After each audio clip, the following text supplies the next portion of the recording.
आज हम लोग बात करेंगे विशेषण की परिभाषा, भेद और उदाहरण के बारे में। तो सबसे पहले हम लोग स्टार्ट करेंगे इसकी डिफिनीशन क्या है। तो विशेषण कहते किसको हैं उसको जानते हैं। तो संज्ञा अथवा सर्वनाम शब्दों की विशेषता, विशेषता में क्या गुण, दोष, संख्या, परिमाण आदि बताने वाले शब्द विशेषण कहलाते हैं। फॉर एग्जाम्पल जैसे कि बड़ा, दयालु, भारी, सुंदर, कायर, टेढ़ा मेढ़ा, एक, दो आदि, ये जो है कहलाता है विशेषण। अब विशेषण में विशेष्य क्या होता है इसको जानते हैं, ठीक है। तो जिस संज्ञा, ध्यान दीजिएगा, जिस संज्ञा अथवा सर्वनाम शब्द की विशेषता बताई जाए वह विशेष्य कहलाता है। जैसे कि गीता सुंदर है, तो यहाँ पे जो विशेषता बताई जा रही है वो गीता की बताई जा रही है। तो जिसकी विशेषता बताई जाए तो वह क्या होगा, वो होगा विशेष्य। तो यहाँ पे किसकी विशेषता बताई जा रही है, गीता की। तो गीता यहाँ पे क्या है, गीता यहाँ पे विशेष है। इसमें सुंदर क्या होगा, विशेषण होगा। तो गीता हो गया विशेष और सुंदर विशेषण। तो इस तरीके से सुंदर विशेषण और गीता विशेष है। विशेषण शब्द विशेष से पूर्व भी आते हैं, मतलब कि विशेष से पहले भी आ जाएंगे और उसके बाद भी आ सकते हैं। जैसे कि पहले लगने वाले विशेषण, जैसे कि थोड़ा सा जल लाओ, यहाँ पे जल क्या है, विशेष है, और थोड़ा सा क्या है, ये विशेषण है। तो इस विशेष से पहले आ गया क्या, थोड़ा सा। तो यहाँ पे विशेषण जो है वो आगे लग गया और विशेष क्या है, पीछे है। तो पहले भी आ सकता है विशेषण और बाद में भी लग सकता है, ठीक है। तो ये पहले वाला का एग्जाम्पल है कि जल, थोड़ा सा जल लाओ, तो जल के आगे लगा हुआ है विशेषण। इसी तरीके से 1 मीटर कपड़ा ले आना, तो कपड़ा यहाँ पे क्या है, कपड़ा यहाँ पे विशेष है और 1 मीटर क्या है, यह विशेषण है। तो यहाँ पे भी कपड़ा के आगे जो है ये विशेषण लगा हुआ है। अब हम दूसरे एग्जाम्पल देखेंगे जिसमें विशेषण बाद में लगता है, मतलब कि विशेष के बाद में। जैसे कि यह रास्ता लंबा है, तो यहाँ पे रास्ता जो है वो विशेष है और लंबा क्या है, लंबा विशेषण है। तो यहाँ पे विशेष के बाद में लग रहा है विशेषण। इसी तरीके से खीरा कड़वा है, तो यहाँ पे खीरा क्या है, विशेष है, और कड़वा क्या है, विशेषण है। तो ये कुछ एग्जाम्पल थे पूर्व में, मतलब कि पहले लगने वाले विशेषण और बाद में लगने वाले विशेषण। अब हम बात करेंगे कि विशेषण के प्रकार कितने होते हैं। विशेषण के 4 प्रकार होते हैं। एक होता है सर्वनामिक विशेषण, ध्यान दीजिएगा, सार्वनामिक विशेषण। दूसरा गुणवाचक विशेषण। तीसरा संख्यावाचक विशेषण। और चौथा है परिमाणवाचक विशेषण। तो मुख्य तौर से विशेषण आपसे पूछा जाए कि विशेषण के प्रकार कितने हैं, तो ध्यान रखिएगा आपको 4 प्रकार बताने हैं। फिर से ध्यान रखिए कौन कौन सी ये चारों हैं, सर्वनामिक विशेषण, गुणवाचक विशेषण, संख्यावाचक विशेषण, ध्यान दीजिएगा संख्यावाचक विशेषण, और चौथा है परिमाणवाचक विशेषण। अब हम एक एक विशेषण के प्रकार को विस्तार पूर्वक जानेंगे। तो पहले इसकी शुरुआत करेंगे हम लोग सार्वनामिक विशेषण के साथ। देखिए, जब कोई सर्वनाम शब्द संज्ञा शब्द से पहले आए और वह विशेषण शब्द की तरह संज्ञा की विशेषता बताए। फिर से इस वाक्य को देखिए, जब कोई सर्वनाम शब्द संज्ञा शब्द से पहले आए और वह विशेषण शब्द की तरह, ध्यान दीजिएगा, वह विशेषण शब्द की तरह संज्ञा की विशेषता बताए, उसे सार्वनामिक विशेषण कहते हैं। अब इसको हम उदाहरण के साथ समझेंगे। वह आदमी व्यवहार से कुशल है, ठीक है। दूसरा उदाहरण, कौन छात्र मेरा काम करेगा। तो यहाँ पे ध्यान देने वाले जो शब्द हैं वह है वह और कौन, ठीक है। तो उपयुक्त वाक्य में वह और कौन शब्द सार्वनामिक विशेषण है। क्यों? क्योंकि ये संज्ञा की विशेषता बता रहे हैं। तो संज्ञा की क्या विशेषता बता रहे हैं, वह और कौन। तो उपयुक्त वाक्य में वह और कौन शब्द जो है वो सार्वनामिक विशेषण है। ध्यान दीजिए, पुरुषवाचक और निजवाचक सर्वनामों को छोड़ बाकी सभी सर्वनाम संज्ञा के साथ प्रयुक्त होकर सार्वनामिक विशेषण बन जाते हैं। ये जो वाक्य है ये बहुत ही इंपॉर्टेंट सेंटेंस है, ध्यान रखना है। पुरुषवाचक और निजवाचक सर्वनामों को छोड़कर बाकी सभी सर्वनाम संज्ञा के साथ प्रयुक्त होकर सार्वनामिक विशेषण बन जाते हैं। अब हम इसको उदाहरण के साथ समझने की कोशिश करेंगे। जैसे कि निश्चयवाचक, निश्चयवाचक में क्या, यह मूर्ति, ध्यान दीजिएगा, यह मूर्ति, ये मूर्तियां, वह मूर्ति, वे मूर्तियां आदि, ये क्या है, ये है निश्चयवाचक। और निश्चयवाचक में क्या, कोई व्यक्ति, कोई लड़का, कुछ लाभ। प्रश्नवाचक में क्या, कौन आदमी, कौन लोग, क्या काम, क्या सहायता। ठीक है, तो इसको जो है ध्यान में रखना है। तो प्रश्नवाचक में आप वैसे ही पकड़ लेंगे, यहां पे जो है वो क्वेश्चन मार्क का सिंबल होगा। संबंधवाचक की अगर बात करें तो जो पुस्तक, जो लड़का और जो वस्तु, तो ये कुछ जो है वो उदाहरण थे किसके, निश्चयवाचक, अनिश्चयवाचक, प्रश्नवाचक और संबंधवाचक। व्युत्पत्ति की दृष्टि से जो सार्वनामिक विशेषण होते हैं उनके दो प्रकार होते हैं। एक होता है मूल सार्वनामिक विशेषण और दूसरा होता है यौगिक सार्वनामिक विशेषण। तो मूल सार्वनामिक विशेषण क्या होते हैं उसको जानते हैं। जैसे कि जो सर्वनाम बिना किसी रूपांतर के विशेषण के रूप में प्रयुक्त होता है उसे मूल सार्वनामिक विशेषण कहते हैं। जैसे वह लड़की विद्यालय जा रही है, कोई लड़का मेरा काम कर दे, कुछ विद्यार्थी अनुपस्थित हैं। तो उपयुक्त वाक्य में मतलब कि ये जो तीन सेंटेंस है इसमें क्या आपको पकड़ना है, वह, कोई और कुछ। तो वह, कोई और कुछ शब्द मूल सार्वनामिक विशेषण है। अब इसी क्रम में हम लोग जानेंगे जो दूसरा प्रकार था वह यौगिक सार्वनामिक विशेषण का था। तो यौगिक सार्वनामिक विशेषण क्या होता है, जो सर्वनाम मूल सर्वनाम में प्रत्यय आदि जुड़ जाने से विशेषण के रूप में प्रयुक्त होता है उसे यौगिक सार्वनामिक विशेषण कहते हैं। जैसे कि ऐसा आदमी कहाँ मिलेगा, कितने रुपए तुम्हें चाहिए। तो यहां पे आप क्या पकड़ना है, ऐसा, ठीक है, कितने। तो और तीसरा भी सेंटेंस देख लेते हैं, मुझसे इतना बोझ उठाया नहीं जाता। तो ये जो तीन सेंटेंस हैं, ये जो तीन वाक्य हैं, इन वाक्यों में आपको शब्द क्या पकड़ना है, ऐसा, कितने और इतना। तो उपयुक्त वाक्यों में ऐसा, कितने, इतना शब्द क्या होंगे, यौगिक सार्वनामिक विशेषण होंगे। क्या होंगे, यौगिक सार्वनामिक विशेषण होंगे। तो यौगिक सार्वनामिक विशेषण निम्नलिखित सार्वनामिक विशेषणों से बनते हैं। तो वो कौन कौन से, इसको देखते हैं। ठीक है, तो यौगिक सार्वनामिक विशेषण, निम्नलिखित जो सार्वनामिक विशेषण है वह कौन कौन से, तो यह से जो बनने वाले जो यौगिक सार्वनामिक विशेषण है वह क्या है, इतना, इतने, इतनी, ऐसा, ऐसी, ऐसे। वह से क्या, उतना, उतने, उतनी, वैसा, वैसी, वैसे। जो से क्या बनेगा, जितना, जितनी, जितने, जैसा, जैसी, जैसे। कौन से, कितना, कितनी, कितने, कैसा, कैसी और कैसे। तो ये जो है यौगिक सार्वनामिक विशेषण जो आप एग्जाम्पल में देख सकते हो। ठीक, यह से बनने वाले, वह से बनने वाले, जो से और कौन से बनने वाले। अब चलते हैं आगे।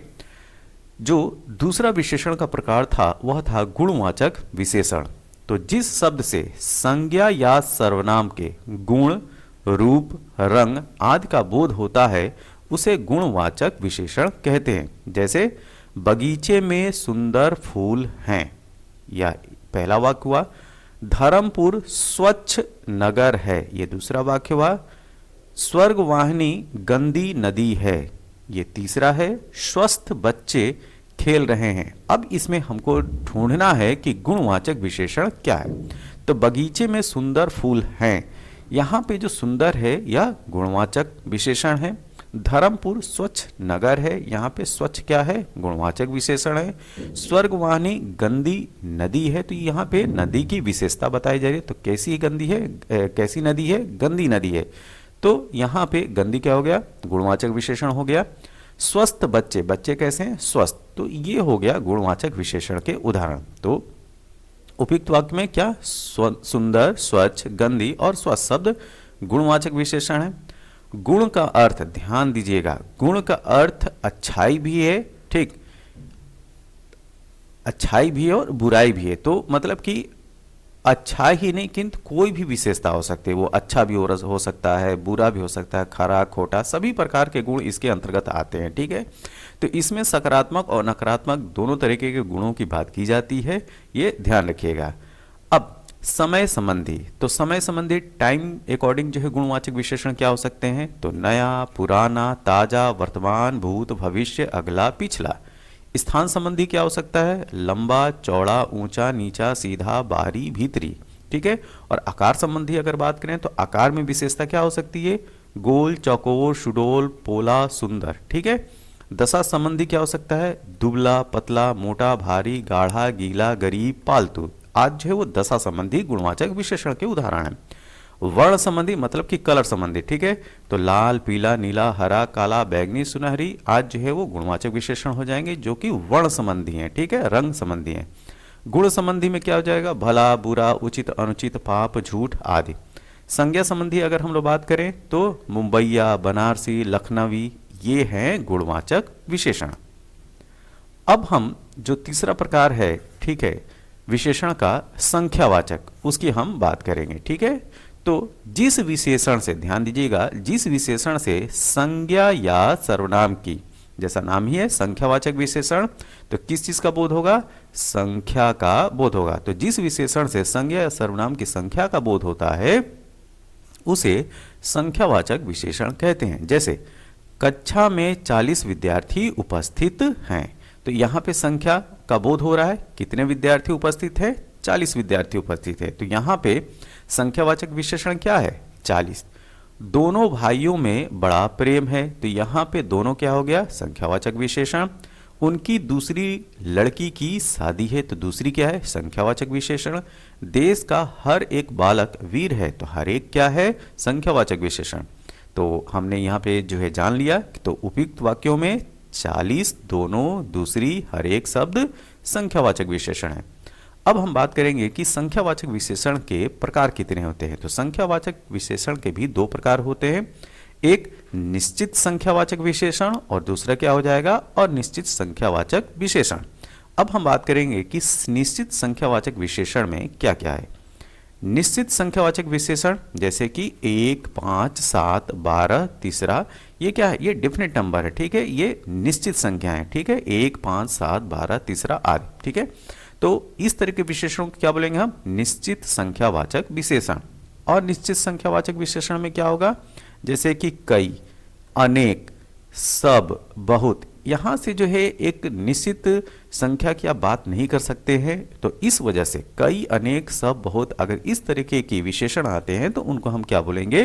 अनिश्चित संख्यावाचक विशेषण। अब कुछ हम बात करेंगे कि जो निश्चित संख्यावाचक विशेषण है उनके भेद कितने होते हैं।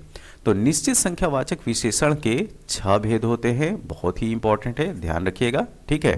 हम लोग संख्यावाचक विशेषण में पहले क्लासिफिकेशन क्या किया? एक निश्चित संख्यावाचक विशेषण और दूसरा अनिश्चित संख्यावाचक विशेषण। तो यहाँ पे बात की जा रही है निश्चित संख्यावाचक विशेषण के भेद की। तो निश्चित संख्यावाचक विशेषण के 6 भेद हैं। तो पहला है पूर्णांक बोधक विशेषण। ठीक है। तो यहाँ पे आपको जो है पूर्णांक का जो है वो ज्ञान होगा। तो पूर्णांक बोधक विशेषण जैसे कि 1, 10, 100, 1000, लाख, ये क्या है? पूर्णांक बोधक विशेषण है। अपूर्णांक बोधक विशेषण में क्या? पौना, सवा, डेढ़, ढाई। ठीक है। तो आपको जो है इसमें जो है वो फ्रैक्शन में मिलेगा। तो अपूर्णांक बोधक विशेषण में एग्जाम्पल में पौना, सवा, डेढ़, ढाई, ये एग्जाम्पल है। क्रमवाचक। ठीक है। तो यहां से आपको क्रम का बोध होगा, जैसे कि दूसरा, चौथा, 11वां, 50वां, ये क्या आएगा? क्रमवाचक विशेषण के अंतर्गत। आवृत्तिवाचक विशेषण की अगर हम बात करें तो 2 गुना, 3 गुना, 10 गुना, ये क्या होगा? यहाँ पे फ्रीक्वेंसी की बात की जा रही है। ठीक है, आवृत्ति की बात की जा रही है। तो आवृत्तिवाचक विशेषण में आपको क्या ध्यान रखना है? जहाँ पे 2 गुना, 3 गुना, 4 गुना, 10 गुना, 5 गुना, ये आए, वहाँ पे आवृत्तिवाचक विशेषण होगा। और ये विशेषण किसके अंतर्गत आएंगे? तो ये आएंगे निश्चित संख्यावाचक विशेषण के अंतर्गत। अब समूहवाचक विशेषण की बात कर लेते हैं। वो भी, ये भी जो है यह 5वां भेद है निश्चित संख्यावाचक विशेषण के अंतर्गत। जैसे कि तीनों, पांचों, आठों, ये एग्जाम्पल हैं समूहवाचक विशेषण। और ये जो समूहवाचक विशेषण है किसके अंतर्गत है? निश्चित संख्यावाचक विशेषण के अंतर्गत। अब जो छठा भेद है वह है प्रत्येक बोधक विशेषण, जैसे कि प्रति, प्रत्येक, हरेक, एक एक, ये जो है वो निश्चित संख्यावाचक विशेषण का यह छठा भेद था। तो प्रत्येक बोधक विशेषण में आपको क्या ध्यान रखना है, क्या आएगा, प्रति आएगा, प्रत्येक, हर एक, एक एक आदि।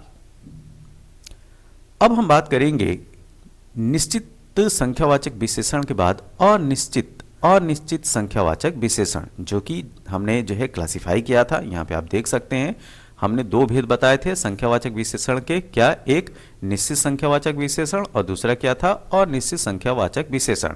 तो हमने जो है निश्चित संख्यावाचक विशेषण यहाँ पे जान लिया, इसके 6 भेद जान लिए, उनके उदाहरण जान लिए, ठीक।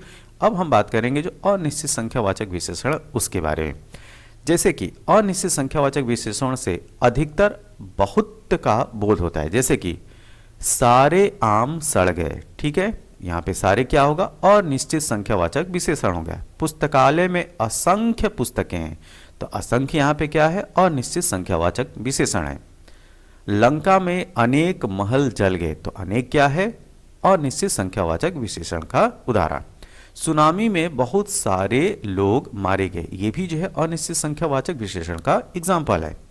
अब देखिए, जो निश्चित संख्यावाचक के अंतर्गत आने वाले पूर्णांक बोधक विशेषण के पहले लगभग या करीब बाद में एक या ओ प्रत्यय लगाने से अनिश्चित संख्यावाचक विशेषण हो जाते हैं। तो देखिए, अगर जो निश्चित संख्यावाचक विशेषण है, ठीक, और उसमें जो पूर्णांक बोधक विशेषण है उसके पहले लगभग या करीब लगा दीजिए, बाद में एक या ओ प्रत्यय लगाने से अनिश्चित संख्यावाचक विशेषण हो जाता है। तो इसको एग्जांपल देखते हैं। जैसे 50 लोग आएंगे, तो यहाँ पे 50 क्या था, ये था निश्चित संख्यावाचक विशेषण, ठीक है। और निश्चित संख्यावाचक विशेषण में पूर्णांक बोधक विशेषण था, ठीक है। लेकिन इसके आगे आपने क्या लगा दिया, लगभग लगा दिया। तो लगभग 50 लोग आएंगे, तो यहाँ पे जो है एग्जैक्ट फिगर नहीं दिखाई पड़ रहा है, यहाँ पे अनिश्चितता क्रिएट हो गई, ठीक। तो अब ये क्या हो जाएगा, यहाँ पे जो लगभग लग गया, तो लगभग 50 लोग आएंगे, तो यह किसका उदाहरण हो गया, यह एग्जाम्पल हो गया अनिश्चित संख्यावाचक विशेषण का। उसी तरीके से 20 रुपये चाहिए, तो अगर केवल इतना ही सेंटेंस रहता 20 रुपये चाहिए, तो ये जो है वो निश्चित संख्यावाचक विशेषण के अंतर्गत आता। लेकिन यहाँ पे क्या लग गया, करीब 20 रुपये चाहिए, तो यहाँ पे फिक्स नहीं है, तो ये बन गया कौन सा वाक्य, अनिश्चित संख्यावाचक विशेषण का उदाहरण।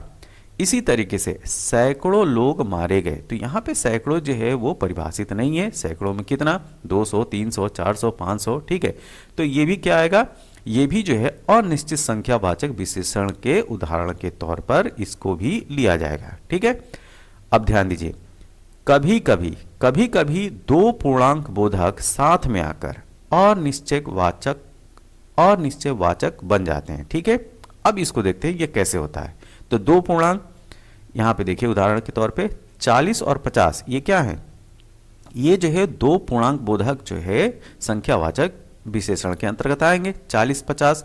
लेकिन जब ये 40 और 50 जब एक साथ आ जाते हैं, ध्यान दीजिएगा, तो 40-50 रुपये चाहिए, तो यहाँ तो फिक्स नहीं यार, 40 रुपये चाहिए कि 50 रुपये चाहिए, तो यहाँ पे निश्चितता का बोध नहीं हो रहा है। तो यहाँ पे क्या है, अनिश्चय है, यहाँ पे क्लियरिटी नहीं है कि 40 रुपये चाहिए 50 रुपये चाहिए। तो अगर इस तरीके से वाक्य में प्रयुक्त होता है, ठीक, तो यह किसके अंतर्गत आएगा, यह एग्जाम्पल बन जाएगा अनिश्चित संख्यावाचक विशेषण का। तो 40-50 रुपये चाहिए, किसके उदाहरण के अंतर्गत रखेंगे हम लोग, जी हाँ, अनिश्चित संख्यावाचक विशेषण के अंतर्गत। इसी तरीके से दूसरा एग्जाम्पल देख लीजिए, काम में 2-3 घंटे लगेंगे, तो यहाँ पे काम में 2-3 घंटे तो फिक्स नहीं है, 2 घंटे लगेंगे या 3 घंटे लगेंगे, तो यहाँ पे भी क्या है, अनिश्चितता है। तो इस वजह से यहाँ भी जो ये उदाहरण बनेगा, किसका बनेगा, अनिश्चित संख्यावाचक विशेषण का।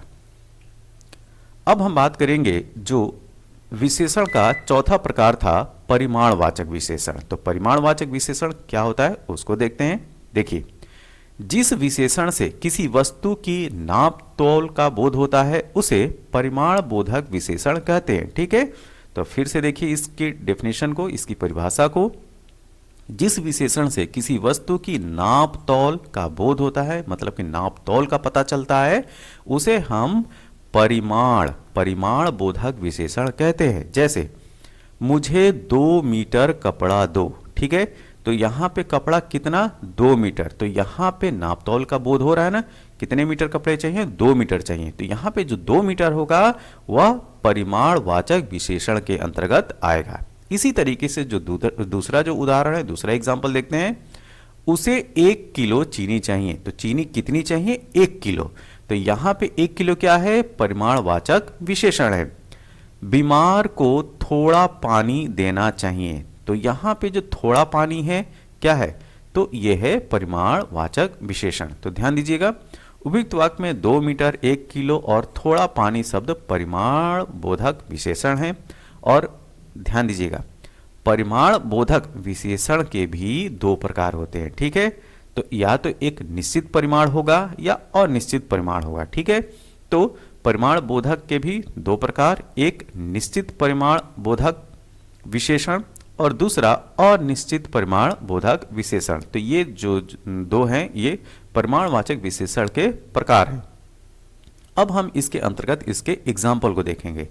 क्या निश्चित परिमाण बोधक विशेषण के अंतर्गत, जैसे 2 सेर गेहूं, 5 मीटर कपड़ा, 1 लीटर दूध, ये क्या है एक निश्चित परिमाण को बताते हैं। गेहूं कितना 2 सेर, कपड़ा कितना 5 मीटर और दूध कितना 1 लीटर। तो ये क्या है, ये एक निश्चित परिमाण का बोध कराते हैं। तो यह किसके अंतर्गत आएगा, परिमाणवाचक विशेषण के अंतर्गत निश्चित परिमाण बोधक विशेषण के अंतर्गत आएगा। अब हम बात करेंगे अनिश्चित परिमाण बोधक विशेषण क्या होता है, ठीक है।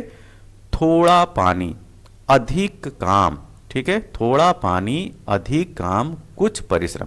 तो यहाँ पे थोड़ा अधिक कुछ ये क्या है, ये है अनिश्चित परिमाण का बोध करा रहे हैं। तो यह किसके अंतर्गत आएगा, यह आएगा परिमाणवाचक विशेषण के अंतर्गत अनिश्चित परिमाण बोधक विशेषण, ठीक है।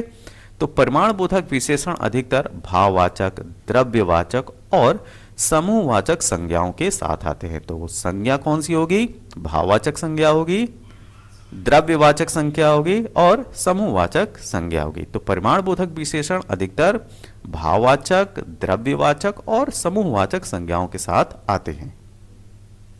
अब हम बात करेंगे विशेषण की अवस्थाएं, ठीक है, स्टेजेस ऑफ विशेषण, ठीक है। तो विशेषण की अवस्थाएं क्या क्या होती है उनको जानते हैं। देखिए, विशेषण शब्द किसी संज्ञा या सर्वनाम की विशेषता बतलाते हैं। ये हमने जो है परिभाषा में ही जाना है कि विशेषण होता क्या है। तो वह शब्द जो संज्ञा या सर्वनाम की विशेषता बतलाते हैं उनको हम विशेषण कहते हैं। तो विशेषता बताई जाने वाली वस्तुओं के गुण दोष कम ज्यादा होते हैं, ठीक है। तो गुण दोष के इस कम ज्यादा होने को तुलनात्मक ढंग से ही जाना जा सकता है। तो कितना कम कितना ज्यादा, तो बिना कंपेयर किए बिना तुलना किए आप नहीं जान सकते। तो ये जो कम ज्यादा का जो भाव है हम तुलनात्मक ढंग से ही जान सकते हैं। तो तुलना की दृष्टि से विशेषणों की निम्नलिखित 3 अवस्थाएं होती हैं। तो कौन कौन सी अवस्थाएं होती हैं, तो विशेषण की अवस्था जो निर्धारित की गई है वह किससे की गई है, तुलना से की गई है, ठीक है, कंपेयर करके की गई है। तो तुलना की दृष्टि से विशेषणों की 3 अवस्थाएं होती हैं। एक होता है मूलावस्था, ध्यान दीजिएगा, एक मूलावस्था, दूसरा उत्तरावस्था और तीसरा है उत्तमावस्था। मूलावस्था, तो मूलावस्था में विशेषण का तुलनात्मक रूप नहीं होता है, ध्यान रखिएगा, ये एक एक्सेप्शन है।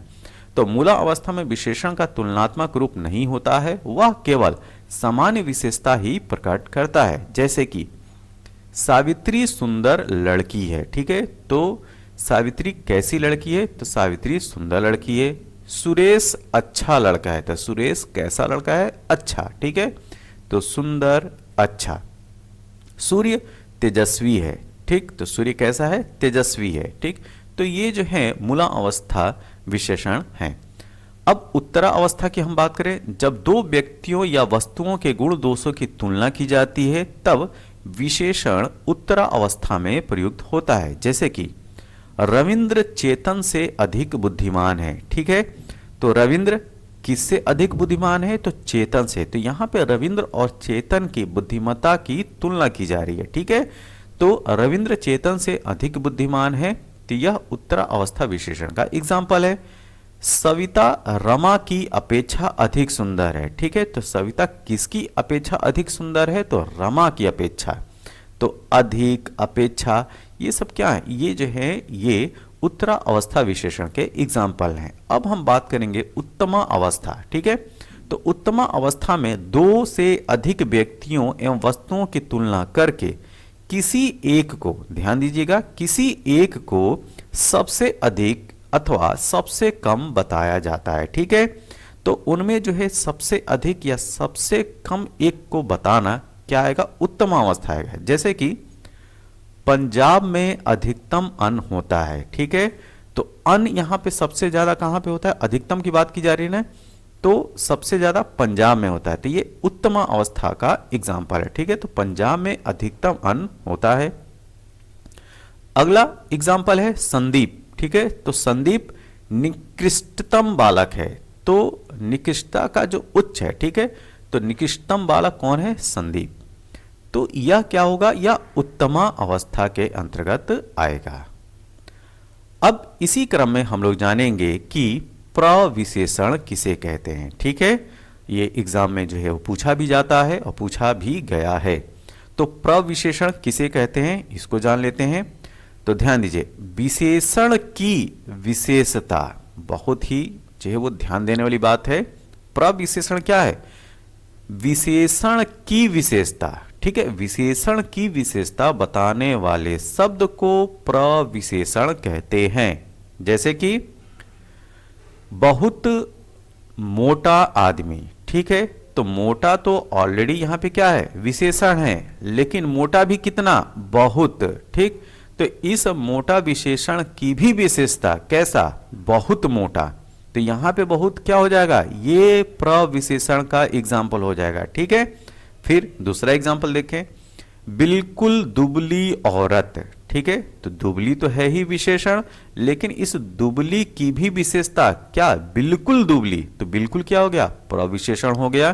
ठीक, तो अब यहां पे देखिए, बहुत मोटा आदमी, दूसरा एग्जाम्पल बिल्कुल, जो दूसरा एग्जाम्पल है, ये पहला एग्जाम्पल मान लीजिए बहुत मोटा आदमी, दूसरा एग्जाम्पल बिल्कुल दुबली औरत। तो बिल्कुल दुबली औरत आदमी, बहुत, ठीक है, और बिल्कुल प्रविशेषण शब्द हैं। क्यों, क्योंकि जैसा कि मैंने बताया कि ये शब्द पहले अगर वाक्य में देखें तो ये शब्द मोटा एवं दूसरे वाक्य में दुबली शब्दों की विशेषता बता रहे हैं।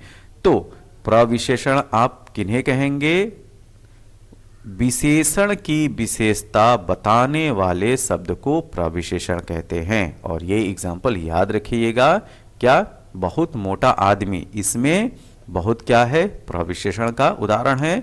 बिल्कुल दुबली औरत, बिल्कुल क्या है, प्रविशेषण का उदाहरण है। तो यह हमारा वीडियो था विशेषण से संबंधित। तो यहाँ पे हमने जाना विशेषण क्या होता है, प्रविशेषण क्या होता है, और विशेषण के अंतर्गत विशेषण के प्रकार कितने होते हैं, और उन प्रकारों में हर एक विशेषण के कितने भेद होते हैं, उनके उदाहरण। तो यह वीडियो आपको कैसा लगा, जैसा भी लगा हो आप अपने सुझाव जो है कमेंट बॉक्स में जरूर दें। तब तक के लिए थैंक यू, धन्यवाद।